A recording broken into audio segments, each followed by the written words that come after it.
जय हिंद दोस्तों।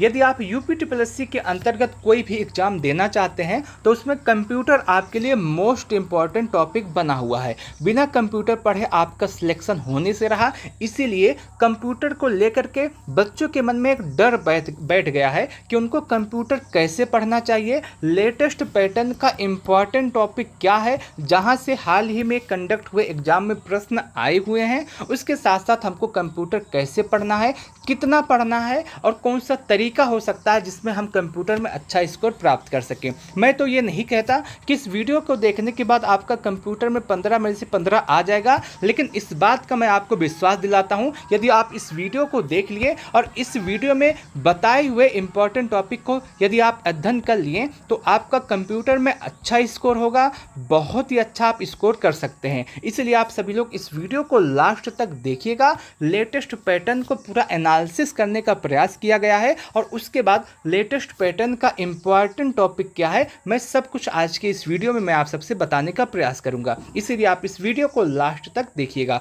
आज के इस वीडियो को जो तैयार किया गया है उसमें इन सभी के पेपर को एनालिसिस किया गया है, जिसमें आपका कनिष्ठ सहायक है, दोनों एग्जाम कनिष्ठ सहायक का, वीडियो का, स्टोर कीपर का, सचिव का, सहायक लेखाकार का, कनिष्ठ विश्लेषक का, विश्लेषक औषधि का, और उसके बाद होम्योपैथिक वैशेजिक का, नेत्र परीक्षक, लेखा परीक्षा, अभी हाल ही में जितने भी एग्जाम हुए हैं सभी को एनालिसिस करके कंप्यूटर के इंपॉर्टेंट टॉपिक को बताया गया है, जिससे हर बार प्रश्न पूछे जा रहे हैं। तो आप इस वीडियो को अवश्य देखिएगा। कंप्यूटर में आपके एग्जाम में 15 क्वेश्चन पूछे जाते हैं। इन 15 प्रश्न को हम दो भागों में डिवाइड कर सकते हैं। एक आपका जो स्टार्टिंग का 60% होता है और उसके बाद दूसरा आपका 40% होता है। 60% जो आपका ओल्ड पैटर्न है, ओल्ड टॉपिक है, वहाँ से क्वेश्चन पूछे जा रहे हैं और आपका 40% न्यू टॉपिक से प्रश्न पूछे जा रहे हैं। अभी मैं आपको आगे बताऊंगा ओल्ड टॉपिक क्या है और न्यू टॉपिक क्या है। अगर मैं बात करूं अगर किसी पेपर को एनालिसिस करूं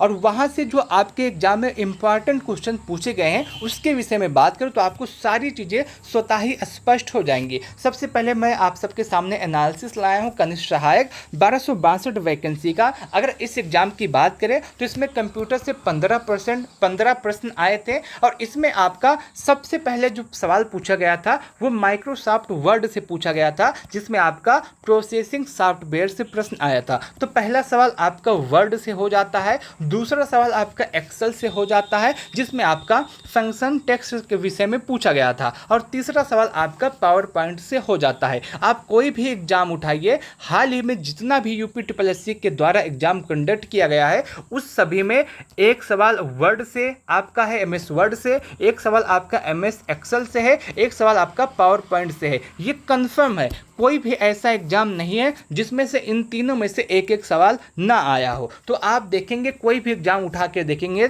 तो वर्ड, एक्सेल और पावर पॉइंट सभी में पूछा गया है। लेकिन जो पहले सवाल पूछे जाते थे डायरेक्ट पूछ लिया गया, या कोई शॉर्टकट की इन सभी में से पूछ ली गई, या फिर कोई फंक्शन की पूछ ली गई, या कोई तरीका पूछ लिया गया, तो वैसा अब नहीं पूछा जा रहा है। अब थोड़ा सा आगे बढ़ के ऊपर जो फंक्शन की आपको नज़र आती है, जैसे आप MS वर्ड खोलें तो ऊपर जो आपको फंक्शन की नज़र आती है वहाँ से उससे संबंधित प्रश्न पूछा जा रहा है। तो इसीलिए आपको MS वर्ड अगर पढ़ना है तो आपको बेसिक के अलावा तो जो थोड़ा डीप तरीका है आपको वो भी पढ़ना है, और हो सके तो आप थोड़ा सा इसमें प्रैक्टिस कर लीजिएगा। अगर आप कंप्यूटर पढ़ते हैं और उसके साथ साथ आप थोड़ा सा प्रैक्टिस करते हैं तो आपको सारी चीज़ें स्पष्ट हो जाएंगी। तो आपको वर्ड, एक्सेल और पावर पॉइंट पढ़ना है, उसके साथ साथ उसमें बेसिक पढ़ने के साथ साथ आपको थोड़ा डीप जानकारी जाननी चाहिए जिससे आपका सब कुछ प्रश्न हल हो सके। तो मैंने अभी एक पेपर उठाया है, इसमें हमने देखा है कि MS वर्ड आपका इंपॉर्टेंट है, एक्सेल है, पावर पॉइंट है, और उसके साथ साथ आप जितना भी एग्जाम उठाइए सभी में आपको एल्गोरिथम से सवाल देखने के लिए मिलेंगे।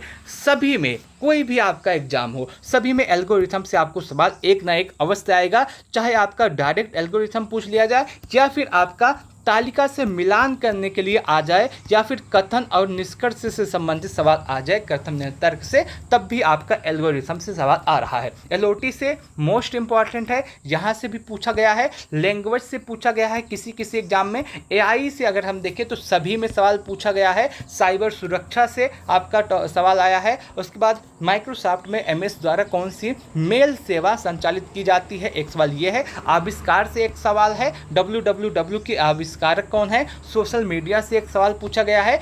E governance most important topic है, ई गवर्नेंस का, यहाँ से सवाल प्रत्येक एग्जाम में पूछे गए हैं। ईमेल एड्रेस से सवाल आया है, सीपीयू से सवाल आया है। मैंने आपको अभी जो पूरा एनालिसिस किया 15%, ये आपका किस एग्जाम से है, ये आपका कनिष्ठ सहायक 1262 में जो आपका 1262 वैकेंसी पदों के लिए जो वैकेंसी आई थी उसका एग्जाम है। इस एग्जाम में जो कंप्यूटर पूछा गया था वो सभी है, जिसमें आपका एमएस वर्ड से सवाल आया है, एमएस एक्सेल से आया है, पावर पॉइंट से आया है, एल्गोरिथम से आया है, एलओटी से आया है, लैंग्वेज से आया, एआई से आया है, साइबर सुरक्षा से आया, माइक्रोसॉफ्ट से आया, आविष्कार से आया, सोशल मीडिया से आया है, ई गवर्नेंस से आया है, ईमेल से आया है और उसके बाद सीपीयू से आया है। अब दूसरा मैं आपको एग्जाम दिखाना चाहता हूं जो कि आपका ग्राम पंचायत अधिकारी का है। अगर आप इस एग्जाम को देखें तो आप देखेंगे कितने टॉपिक मैच कर रहे हैं, दोनों इस दो ही एग्जाम में कितने टॉपिक आपको मैच करते हुए दिख जाएंगे। और इसमें जो आपका ग्राम पंचायत अधिकारी का जो पेपर हुआ था 27/4/2025 को, इसमें आपका 2 सवाल मिलान करने वाला था, 2 सवाल कथन से था। अगर हम इसको देखें तो पहला सवाल आपका साइबर सुरक्षा से था। इससे पहले जो आपका मैंने अभी आपको बताया इसमें भी आपका साइबर सुरक्षा से एक सवाल था, ठीक है। उसके बाद यहाँ पे जो दूसरा सवाल एआई से पूछा गया था, अभी इससे पहले जो मैंने आपको पेपर दिखाया इसमें से आपका एक सवाल एआई से पूछा गया था। इसी तरीके से लगभग जितने भी एग्जाम हुए हैं सभी में लगभग 70% टॉपिक कॉमन है और 30% टॉपिक सभी में नए पूछे जा रहे हैं। सोशल मीडिया प्लेटफॉर्म से एक सवाल उसमें भी था, एक सवाल इसमें भी है। डेटाबेस सिस्टम से अगर आप देखिए सवाल पूछा गया है, जो आपका एक्स लुकअप है, वी लुकअप है, इससे अगर आप देखिए तो इसी 2 टॉपिक से यही दो आपका 2 चीज़ है, इसी से 2 एग्जाम में सवाल पूछे, सेम यही पूछ लिया गया है कि ये क्या होता है। उसके बाद बिग डेटा प्रोसेसिंग है, इससे भी सवाल आ रहा है। कंप्यूटर की पीढ़ियां हैं, इससे मिलान करने वाला सवाल आया था। उसके बाद आपका HTTP से एक सवाल आया था कथन के कारक के रूप में, विंडोज़ को लॉक करने का तरीका और की पूछा गया था। प्रोटोकॉल का मिलान करने वाला था, प्रोटोकॉल जितने हैं सभी इंपॉर्टेंट है। नेटवर्क प्रोटोकॉल से आया था। ये आपका जो एग्जाम है इसमें जो मैंने आपको प्रश्न बताया ग्राम पंचायत अधिकारी का जितना भी आपका एग्जाम हुआ था उससे संबंधित है। अगर आप इसी दोनों एग्जाम को एनालिसिस कीजिए तो कितने टॉपिक है जो आपको समान मिल जाएंगे, जो आपको मिल जाएगा कि हाँ इसमें भी सवाल पूछा गया है उसी टॉपिक से आगे भी सवाल पूछा गया है। उसके साथ साथ मैं अगर आपको सीधे इंपॉर्टेंट टॉपिक के तरफ ले जाऊं, अगर मैं सभी पेपर को एनालिसिस करूंगा तो बहुत ही ज़्यादा समय हो जाएगा, लगभग 1 घंटा इसी में चला जाएगा। तो आपके पास समय कम है, हमारे पास भी समय कम है, इसलिए मैं आपको सीधे इंपॉर्टेंट टॉपिक की तरफ ले जाता हूँ। जो लेटेस्ट पैटर्न है UP-SSC का, उसमें इंपॉर्टेंट टॉपिक कौन सा है, और मैंने इसमें इंपॉर्टेंट टॉपिक में उसी टॉपिक को लिया है जिसमें से अभी हाल ही में UP-SSC के अंतर्गत जो एग्जाम हुआ है उससे संबंधित सवाल पूछे गए हैं। मैंने इसमें सभी को ऐड नहीं किया है, जिस टॉपिक से सवाल आया है जो लेटेस्ट पैटर्न में उन्हीं टॉपिक को ऐड किया है। तो ये टॉपिक आपके लिए इंपॉर्टेंट है, इस टॉपिक को आपको बिल्कुल भी स्किप नहीं करना है। जितना भी इसमें बताया जा रहा है आप इसको अवश्य पढ़ के जाएंगे। तो इसमें जो आपका मोस्ट इंपॉर्टेंट टॉपिक है लेटेस्ट पैटर्न का, उसमें आपका ई गवर्नेंस का टॉपिक हो जाता है, मोस्ट इंपॉर्टेंट है। प्रत्येक शिफ्ट में प्रत्येक एग्जाम में ई गवर्नेंस से सवाल पूछे गए हैं। उसके बाद एलओटी है, मोस्ट इंपॉर्टेंट है, एआई है, मोस्ट इंपॉर्टेंट है, मशीन लर्निंग है, डीप लर्निंग है, और उसके बाद बिग डाटा प्रोसेसिंग है। ये जो आपका टॉपिक इस समय दिया गया है 1 2 3 4 5 6 मोस्ट इंपॉर्टेंट टॉपिक है, और ये बहुत ज़्यादा बड़ा भी नहीं है, ज़्यादा से ज़्यादा 1 या 2 पेज का पूरा टॉपिक होगा। 1 पेज का 2 पेज का ये भी, 1 या 2 पेज का ये भी, 1 या 2 पेज का ये भी, लगभग 1 या 2 पेज के सभी टॉपिक हैं। आप इसको आसानी से पढ़ सकते हैं। मैं इस बात की गारंटी लेता हूं आने वाला जो भी एग्जाम है अगर आप इस टॉपिक को पढ़ के जाएंगे तो हो सकता है इसमें से आपको 3 या 4 प्रश्न इसी में से देखने के लिए मिल जाए। मोस्ट इंपॉर्टेंट टॉपिक है आपका ई गवर्नेंस का भी, एलओटी का भी, एआई का भी, मशीन लर्निंग का भी, डीप लर्निंग का भी, बिग डाटा प्रोसेसिंग का। मोस्ट इंपॉर्टेंट टॉपिक है ये आपका, यदि आप UP-SSC के अंतर्गत कोई भी एग्जाम देना चाहते हैं। उसके बाद दूसरा टॉपिक आता है इंट्रोडक्शन ऑफ कंप्यूटर का, ये भी इंपॉर्टेंट है। Input output device algorithm most important topic है। अभी मैंने जो आपको 2 प्रश्न पेपर दिखाए थे उसमें भी आपका एल्गोरिथम से सवाल पूछा गया था। तो ये जो 3 टॉपिक है ये भी आपके लिए मोस्ट इंपॉर्टेंट है, आप इसको भी पढ़ सकते हैं। मेमोरी का आपका जो टॉपिक है ये भी मोस्ट इंपॉर्टेंट है। लगभग प्रत्येक एग्जाम में मेमोरी से 1-2 सवाल पूछा गया है, जिसमें आपका प्राइमरी मेमोरी, सेकेंडरी मेमोरी, आपको सब कुछ पढ़ के जाना है। उसके बाद कंप्यूटर नेटवर्क से आप सवाल आता है, OSI मॉडल से, सॉफ्टवेयर से। ये भी जो आपके सामने टॉपिक दिए गए हैं आप इसको भी अवश्य पढ़ के जाइएगा। इसमें भी 1 या 2 सवाल आए हैं, आपका जितना भी एग्जाम हुआ है सब मिला करके 2 से 3 सवाल पूछे गए हैं, सिर्फ 2 से 3 सवाल आए हैं। उसके बाद नंबर सिस्टम आता है, ये भी आपका इंपॉर्टेंट टॉपिक हो जाता है। उसके बाद आता है मोस्ट इंपॉर्टेंट टॉपिक जो कि आपका इंटरनेट प्रोटोकॉल। लगभग सभी एग्जाम में इंटरनेट से सवाल आए हैं और प्रोटोकॉल से भी आप देखेंगे जो आपका एग्जाम हुआ है उसमें प्रोटोकॉल से भी सवाल पूछे गए हैं। उसके बाद www आता है, यहाँ से भी आप याद करिएगा, ईमेल से प्रत्येक एग्जाम में सवाल पूछा गया है। सोशल नेटवर्क साइट से भी आपका सवाल पूछा गया है और उसके बाद डाटाबेस लैंग्वेज से भी आपका सवाल पूछा गया है। ये सभी टॉपिक आपके लिए इंपॉर्टेंट हो जाते हैं। उसके बाद आपका आता है MS वर्ड, MS एक्सेल और पावर पॉइंट। ये सभी जो टॉपिक है तीनों ये मोस्ट इंपॉर्टेंट है। यहाँ से सवाल 110% आपका आएगा।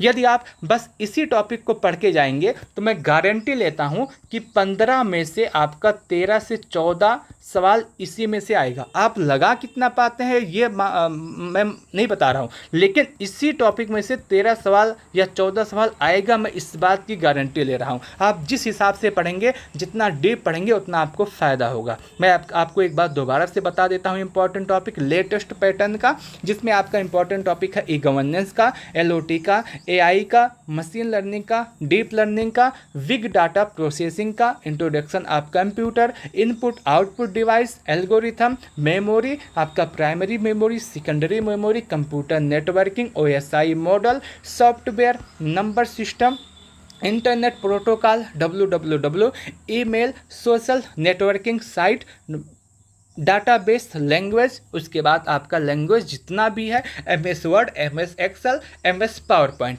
बस आपका ये इंपॉर्टेंट टॉपिक है। यदि आप इसी टॉपिक को पढ़ के जाएंगे आपका 13 से 14 सवाल इसी टॉपिक में से आएगा, इस बात की मैं गारंटी लेता हूँ। बाकी आपको जो सबसे अच्छा तरीका लगे आप वहाँ से पढ़ाई कर सकते हैं। आप इन सभी टॉपिक को पढ़ने के लिए यूट्यूब पे अगर आप ये गवर्नेंस सर्च करेंगे तो यूट्यूब पे ही पूरा ई गवर्नेंस टॉपिक आ जाएगा, पढ़ सकते हैं। AI अगर आप सर्च करेंगे तो पूरा AI जाएगा, किसी का वीडियो आप उठा के पढ़ लीजिए, सब कुछ यूट्यूब पर ही मिल जाएगा। आपको कहीं और जाने की आवश्यकता नहीं है, आपको जो चाहिए सब कुछ यूट्यूब पे उपलब्ध है, तो आप इसको अवश्य पढ़ के जाइएगा। अगर आपके पास कोई बुक है लेटेस्ट का, उससे भी आप पढ़ सकते हैं जहाँ पे ये सभी टॉपिक दिया गया है। तो आप कहीं से भी पढ़ सकते हैं, बस आपको पढ़ना है, अच्छा स्कोर करना, आपको उससे मतलब होना चाहिए। कौन सी बुक है, कौन सी बुक लेनी चाहिए, आपको इससे मतलब नहीं होना चाहिए। आप यूट्यूब पे सर्च करेंगे वहाँ से मिल जाएगा। आप कोई भी मार्केट से कोई भी किताब उठा लीजिए जहाँ पे ये सभी टॉपिक हैं, आप उसको ले लीजिए, वहाँ पर भी मिल जाएगा। मैं उम्मीद करता हूँ कि आपको यह जानकारी अच्छी लगी होगी,